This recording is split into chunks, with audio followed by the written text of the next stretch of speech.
खबर उत्तर प्रदेश से। शालम उर्फ गुड्डू जमाली बसपा में शामिल हो गए हैं। शालम उर्फ गुड्डू जमाली बसपा को अलविदा कहा था, लेकिन अब घर वापसी हो गई है और आजमगढ़ लोकसभा सीट से बसपा के टिकट पर ही ये चुनाव लड़ेंगे। ये बात अब साफ हो गई है। बहन मायावती ने शालम का इस्तकबाल किया। शालम आजमगढ़ लोकसभा सीट जो खाली हुई है वहां से अब बसपा के टिकट पर ही मुकाबला करेंगे।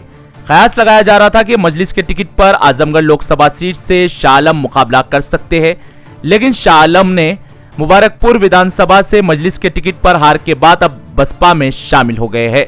आपको बता दें, शालम और गुड्डू जमाली बसपा को अलविदा कहा था, सपा में शामिल हुए थे। सपा में टिकट नहीं मिलने पर मजलिस में शामिल हुए थे और तीसरी मर्तबा चुनाव मुबारकपुर से वो मजलिस के टिकट पर लड़े थे, लेकिन हार के बाद अब बसपा में शामिल हो गए हैं। वैसे तो उत्तर प्रदेश विधानसभा चुनाव 2022 में बहन मायावती की पार्टी बीएसपी ने एक सीट पर ही समेटे गए थे, लेकिन इस मर्तबा दोबारा बसपा में शामिल हुए शालम और अब मुकाबला करेंगे आजमगढ़ से।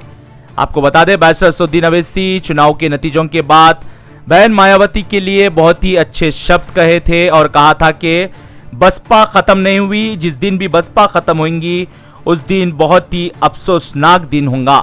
बसपा दोबारा जीतेंगी लेकिन खत्म नहीं हुई है।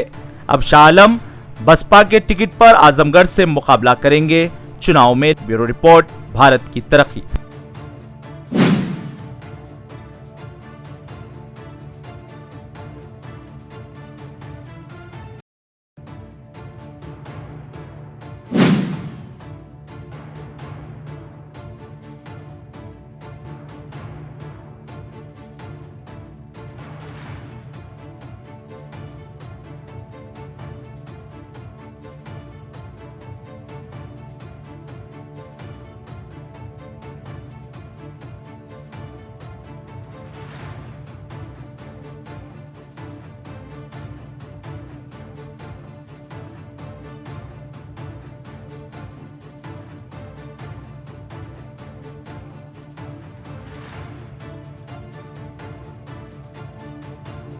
मैं इस बात को नहीं मानता और बड़ा हमारे लोकतंत्र के लिए बड़ा अफसोसनाक दिन होगा अगर बीएसपी ख़त्म हो जाएगी तो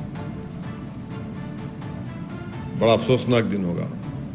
और मुझे यकीन है कि बीएसपी ख़त्म नहीं होगी। हमारे लोकतंत्र के लिए, जमहूरियत के लिए वो पार्टी का रहना बहुत ज़रूरी है। कि इसको नहीं देखिए, सुनिए, मैं समझ गया आप कहाँ से आ रहे हैं। मैं आपको बता रहा हूँ कि भारत की लोकतंत्र के लिए बीएसपी का एक बहुत बड़ा रोल रहा है और हम उम्मीद करते हैं कि वो पार्टी रहेगी, मजबूत रहेगी। हाँ, यकीनन आज का नतीजा देखकर तो आप कमज़ोरी दिखकर आती है हमारे भी सबकी, मगर बसपा की ज़रूरत है और हम उम्मीद करते हैं कि जो जिम्मेदार हैं लोग देखेंगे और करेंगे उसको। नहीं, देखिए आप हर चीज़ को हमारी ज़रूरत मत समझिए। हर चीज़ को हम अपने उससे इंटरेस्ट से देखते हैं, मगर एक बात को तो मानना पड़ेगा ना कि उस पार्टी ने बड़ा रोल अदा किया डेमोक्रेसी को मजबूत करने के लिए।